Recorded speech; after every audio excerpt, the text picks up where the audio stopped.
자, 그래서 그 이야기도 말 나온 김에 같이 좀 해봤으면 좋겠는데요. 원인이요? 네, 원인 원인에 얘기가 좀 대해서 더 있어요. 예. 분비가 잘 되지 않은 상황은 어떤 게 있는지 좀 얘기를 해봤으면 좋겠는데요. 일단 크게 이제 원인은 두 가지로 나뉘는 거죠. 그러니까 신체적인 거, 그 다음에 심리적인 거.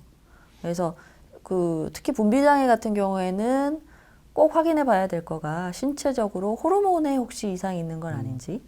예, 호르몬 중에서도 성기능을 관장하는 호르몬, 예, 성기능 관장하는 호르몬이 뭐 여성 같은 경우 에스트로겐도 있고, 뭐 프로게스테론도 있고, 그 다음에 이제 예, 남성 호르몬 테스토스테론도 있고 여러 가지가 있는데 이런 호르몬의 분비가 좀 원활하지 않은 경우에 분비가 문제가 될 수 있어요. 그게 이제 갱년기 여성들에서 많이 있는 거죠. 대표적인 예가 바로 갱년기 장애에 네. 해당되는 거죠. 우리 젊은 여성들이 특히 조심해야 될 게요.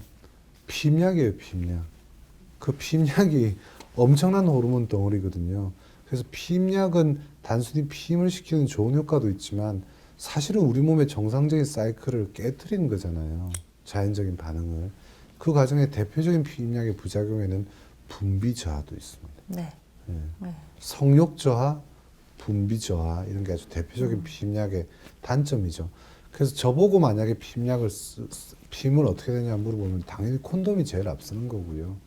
피임약은 정말 단기적으로 짧게 써야지 그걸로 내 몸의 어떤 밸런스를 바꾸겠다고 하다가는 진짜 정확한 자연적인 기능이 많이 무너집니다. 네. 피임약을 쓰다가 이제 끊으면 다 원상복구가 되겠지라고 생각하시는데 아니 뭐 대다수가 그렇긴 하지만 또 일부에서는 그러니까 성기능이 예전으로 돌아오지 않는 경우도 굉장히 많이 있어요. 그러니까 대표적인 게 피임약을 뭐 한 6개월 이상 장기적으로 사용했을 때 피임약을 끊고 난 이후에도 오랫동안 성욕이라든지 분비가 네. 다시 원상복구가 안 되는 경우가 좀 있을 수 있어요. 시중에 보면은 네. 호르몬이 좀 적게 들어있는 피임약이다 네. 이렇게 홍보하는 약도 있는데 네. 그나마 그런 약을 먹으면 좀 덜 할까요? 50보 100보죠. 예, 거기서 거기입니다. 뭐 저 흔히 약들 중에서 뭐 이런 부작용이 없다는데 뭐 아주 우리 흔한 표현으로 호박에 뭐 줄 긋는다고 수박 안 되는 거 똑같은 얘기예요. 거기서 거기입니다. 그래서 저 피임약 성분 같은 그 경구 피임약 같은 경우에는 결국 장기적으로 이런 부작용이 나타나는 거에서 중요한 기준이 얼마나 오랫동안 사용했느냐예요. 그러니까 장기 사용이라고 하는데 장기 사용의 기준은 6개월 이상이거든요. 그래서 피임약의 어떤 함량 이나 그 차이는 사실은 뭐 그거보다는 사용한 기간이 중요한 거죠. 사용한 기간. 자, 다시 윤활제로 돌아오겠습니다. 윤활이 잘 안 된 첫 번째 이유는 남성들의 노력 부족. 예, 두 번째가 호르몬에 지금 대한 얘기를 계속하고 있어요. 세 번째는요, 바로 질염이에요, 질염.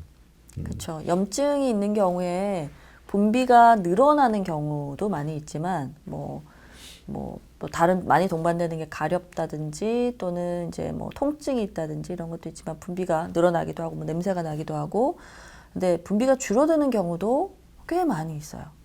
그래서 염증이 생겼는데 분비가 준다? 이거는 좀 잘 생각을 못 하시는 것 같은데 그런 경우도 많고 그래서 분비가 좀 잘 되지 않는다, 흥분이 잘 되지 않는다 하는 경우에는 염증도 여부를 꼭 확인하시는 게 필요해요.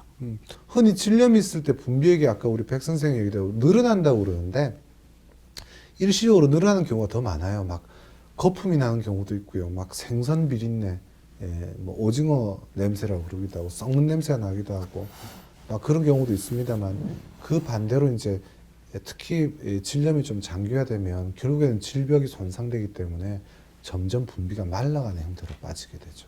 네. 자, 남자의 문제, 그 다음에 호르몬 문제, 질염 문제, 그 네 번째가 바로 혈관 문제예요. 혈관 문제는 앞서 왜 분비가 결국 혈액 성분 중에 혈장이 투과되어서 나온 거라고 그랬잖아요. 그러니까 혈류순환이 늘어나야 되는데 기본적으로 한국 여성들 중에는 많지는 않습니다만 담배 피는 여성, 담배 피는 여성이 당연히 혈관이 좋을 수가 없거든요. 좀 더 심하게는 많지는 않습니다만 그 당뇨, 고혈압, 고지혈증을 동반한 여성들이 요즘 중년 여성들에게는 많아요. 이런 여성이 있을 때 분비가 떨어질 수 있고요. 혈관적으로. 좀 쉽게는 비만한 여성이 그렇습니다.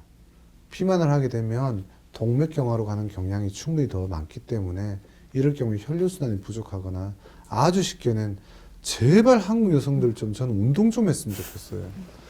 예, 남편들 보고는 뭐 운동해라, 뱃살 빼라, 뭐라고 얘기를 합니다만 여성들도 운동 안 하면요. 자꾸 이렇게 여성들은 몸매 관리를 뭐 피부과, 성형외과, 지방 흡입 이런 것만 생각하는데 그 운동을 하지 않으시면요. 혈관이 가요. 혈관이 가시면 아무리 남편이 자극을 자해도 분비가 떨어지거든요. 그래서 그럴 때 남편 하지 마시고 본인의 혈관 문제에 대한 고민을 좀 해보셔야 됩니다. 그렇죠. 아까 이제 그 분비의 주된 성분이 혈액의 혈장 성분이라고 했잖아요. 그래서 분비샘이 있어서 거기서 뭐 콸콸 나오는 게 아니고 혈액의 혈장 성분이니까 혈액 순환, 혈액이 얼마만큼 이제 이쪽 이 성기 주변에 쏠리느냐 이게 굉장히 중요하거든요. 예, 그래서 혈관 쪽에 문제가 생기면 분비 기능이 떨어지는 게 어찌 보면 당연한 거죠. 예. 예.